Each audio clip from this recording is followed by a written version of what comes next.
Buckle up, history buffs, because we're about to dive headfirst into the thrilling world of the Middle Assyrian Empire. Imagine, if you will, a time roughly between 1365 and 1050 BC. Mesopotamia was the place to be, and the Assyrians, with their pointy hats and even pointier spears, were causing quite a stir. Now we're talking about a period after the old Assyrian Empire decided to call it a day. The Middle Assyrian Empire rose from the ashes, bigger, bolder, and ready to carve its name into the history books. And boy, did they carve. They carved so much that we're still talking about them today. Think of them as the up-and-coming band that everyone thought was a one-hit wonder until they dropped a killer album.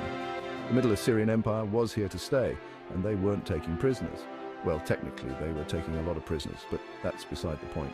So, there you have it, a little taste of what we're dealing with.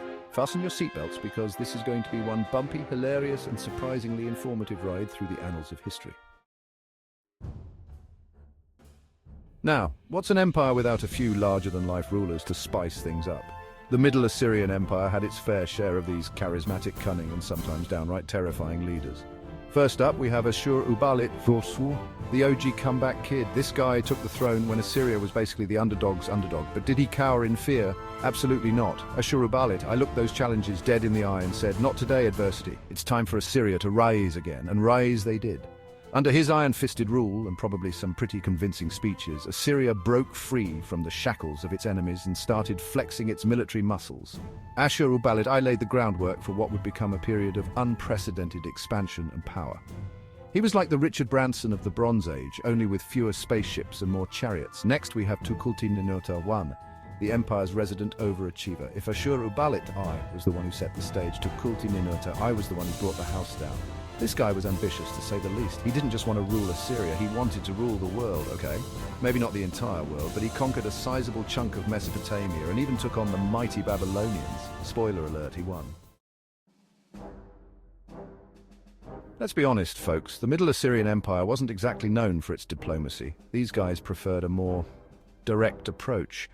They were the masters of shock and awe, the inventors of, if it moves, conquer it. Their military campaigns were legendary, their expansion relentless. Picture this, thousands of soldiers marching across the dusty plains, their bronze armor glinting in the sun, their iron weapons thirsting for battle. Leading the charge, we have our fearless Assyrian kings, riding atop chariots adorned with the heads of their enemies, for a little extra motivation. They conquered everything in their path, from the mountains of Anatolia to the shores of the Mediterranean Sea. Cities trembled before their might, and their enemies quivered in their sandals. They were like the Genghis Khan of their time, except with better PR, probably. But hey, it wasn't all just brute force and intimidation, though there was a lot of that. The Assyrians were also masters of logistics and organization. They built roads, supply depots, and even a postal system, snail mail, but still impressive for the time. They knew that a well-oiled war machine was the key to a long and prosperous reign of terror, rule. Section 4, keeping it together, administration and governance. Now, ruling a vast empire like the Middle Assyrian Empire wasn't all fun and games, though to be fair, there was probably a fair amount of fun and games for the rulers. It required a sophisticated system of administration and governance. These guys couldn't just conquer a bunch of cities and then be like, "All right, see you later, don't forget to pay your taxes." No, they needed a plan, a system, a bureaucratic masterpiece to keep everything running smoothly, and that's exactly what they created. The Middle Assyrian Empire was divided into provinces, each ruled by a governor who answered directly to the king. They had a complex system of taxation, law codes, and even a census, because, got to keep track of all those conquered people. They were like the ancient world's version of the IRS, only with fewer audits and more chariots.